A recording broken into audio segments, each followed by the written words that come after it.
Fundação MS Pesquisa na Prática. Olá, meu nome é Ana Cláudia, eu sou pesquisadora do setor de fitopatologia e nematologia da Fundação MS. Hoje eu vou falar um pouquinho a respeito da importância do tratamento de sementes para o controle de fungos de solo. Durante os estágios iniciais da cultura da soja, muitas vezes nós conseguimos observar alguns sintomas como tombamentos, os dumping off, e quando é possível observar lesões escurecidas ali na região do hipocótilo da planta, muitas vezes esses sintomas estão associados à ocorrência da risoctônia. Em outras situações, quando você tem um apodrecimento da radícula, pode estar associado à presença de omicetos, como por exemplo o Pythium e a Phytophthora. Quando a planta está no estágio reprodutivo, estágios mais avançados, existe um outro grupo de organismos que é mais fácil nós observarmos os sintomas, como por exemplo a macrofomina, que ela chamou muita atenção na safra passada em decorrência do veranico. Como ela obstrui o feixe vascular da planta e dificulta o transporte de água e nutrientes, a planta tem uma morte prematura. Então, nos estágios mais finais, a gente consegue observar em algumas situações a Fusarium, macrofomina, a presença dos fungos de aporte Phomopsis, que fazem parte de um complexo de espécies que causam tanto a seca da haste e da vagem quanto o cancro. Os fungos de solo, apesar da infecção ocorrer no estágio inicial, quando nós conseguimos observar os sintomas, o problema não tem mais o que fazer. Não existe, por exemplo, um fungicida foliar que você vai aplicar para o tratamento desses micro-organismos.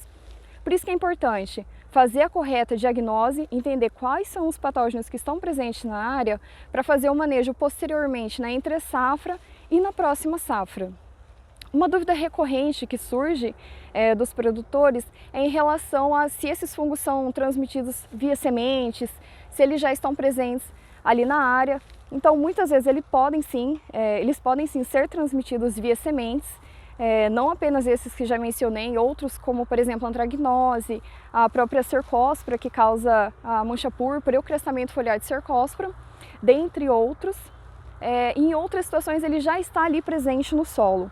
Então aqui nessa imagem a gente consegue até verificar nesse solo onde tem uma palhada de milho, quando você faz a abertura desse solo dá para ver restos culturais da soja da safra anterior, e quando é feito o corte desse caule é possível observar, por exemplo, essa mancha geográfica que é causada ali pelo complexo de aporte Phomopsis. Aqui ao lado tem também microescleródeos, que eles são as estruturas de resistência da macrofomina, dentre outros fungos. Então ele já está muitas vezes presente na área. O que acontece? Em algumas situações o clima não foi tão favorável para a observação dos sintomas, então acaba passando despercebido. Mas em outras situações ele já está ali presente, e como ele é um fungo que nós chamamos de monocíclico, então para ele completar o ciclo vai demorar ali um pouquinho mais, e é um pouco diferente, né, quando a gente compara com ferrugens e as manchas, ele passa despercebido. Um ponto de atenção é onde fazer a observação dos sintomas dessas doenças. Geralmente, regiões de cabeceira, então onde tem o maior tráfego de maquinários, que tem um solo mais compactado, você tem um acúmulo de água próximo a curvas de nível. Então nessa região é muito propício para o desenvolvimento dessas doenças. Aqui na região do sul do estado, nós também tivemos algum período aqui com bastante chuva e noites frias, então é uma condição ideal para o desenvolvimento de Pythium e Phytophthora.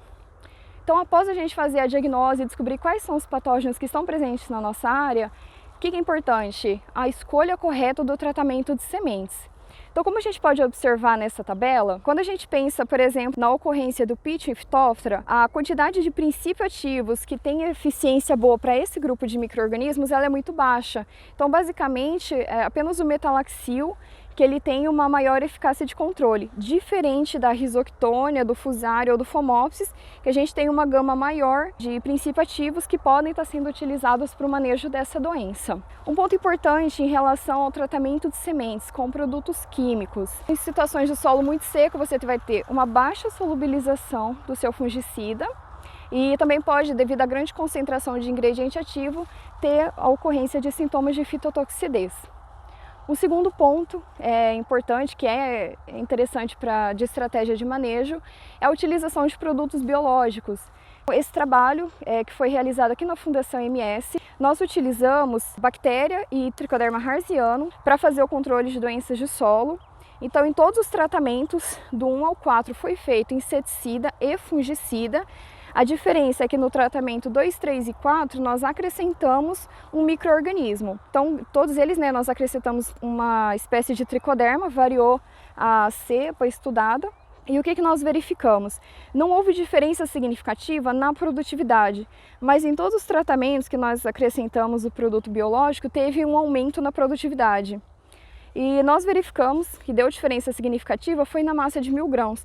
Então, no tratamento 4, que foi feito a aplicação de Trichoderma harzianum associado ao MOS, o aumento ali na massa de 1000 grãos, quando comparado ao controle, foi de 177 gramas para 182 gramas. Nós verificamos que as plantas elas se mantiveram verdes por muito mais tempo, então você teve uma maior retenção foliar, com isso acabou auxiliando no enchimento de grãos.